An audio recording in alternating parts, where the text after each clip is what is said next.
இந்த தளத்தின் உறவுகளுக்கு வணக்கம். நான் உங்கள் செந்தமிழ். தினம் ஒரு கதையில் இன்று நாம் பார்க்கவிருக்கும் கதை கேடுவான் கேடு நினைப்பான்.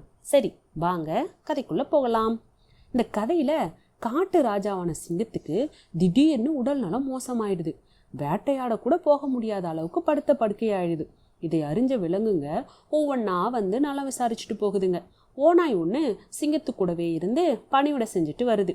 அந்த ஓநாய்க்கு அங்கே ஒரு நரி கூட பகை இருக்குது. பக்கத்து காட்டுக்கு போயிருந்த நரிக்கு சிங்கராஜாவுக்கு உடல்நிலை சரியில்லைங்கிற விஷயமே தெரியாது.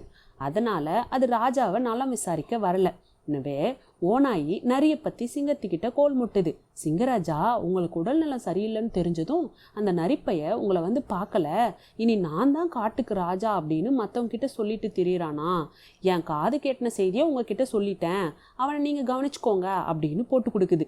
நரி சொந்த காட்டுக்கு திரும்பிய பிறகுதான் சிங்கத்துக்கு உடல்நலம் பாதிக்கப்பட்ட விஷயத்தையே தெரிஞ்சுக்குது. உடனே சிங்கராஜாவை பார்க்க போகுது.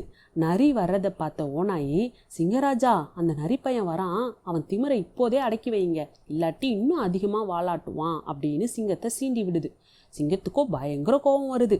சினத்தோட கர்ஜித்துக்கிட்டே, எனக்கு உடம்பு சரியில்லைன்னு தெரிஞ்சும் கூட என்னை பார்க்க வராமல் அப்படி உனக்கு என்ன வேலை?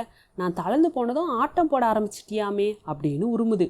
உடனே ஓநாய் ஏதோ பற்ற வச்சிருக்குது அப்படின்னு உணர்ந்த நரி, இல்லை ராஜா, உங்கள் உடல் சரியாகிறதுக்கு என்ன வழின்னு தெரிஞ்சுக்க தான் பக்கத்து காட்டு வைத்தியர்கிட்ட போயிருந்தேன், அதான் தாமதத்துக்கு காரணம் அப்படின்னு சொல்லுது நரி.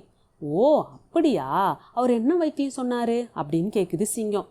ஒரு ஓநாயோட தோலை எடுத்து போத்திக்கிட்டிங்கன்னா உங்களுக்கு நடுக்கமும் நோயும் தீர்ந்துடணும் வைத்தியர் சொன்னார் அப்படின்னு நரி சொல்லுது.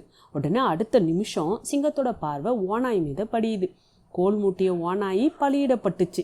அதோட தோலை சிங்கம் போத்திக்கிச்சு. கெடுவான் கேடு நினைப்பான் அப்படின்னு சொல்லுவாங்க. கெட்ட புத்திக்காரனுக்கு இப்படித்தான் கேடு விளையும். சரி, இந்த கதை பிடிச்சிருந்ததுன்னா லைக் பண்ணுங்க, ஷேர் பண்ணுங்க. கதை குறித்த உங்களுடைய கருத்துக்களை பதிவிடுங்க. சரி, நாளை வேறொரு கதையுடன் சந்திப்போம். நன்றி.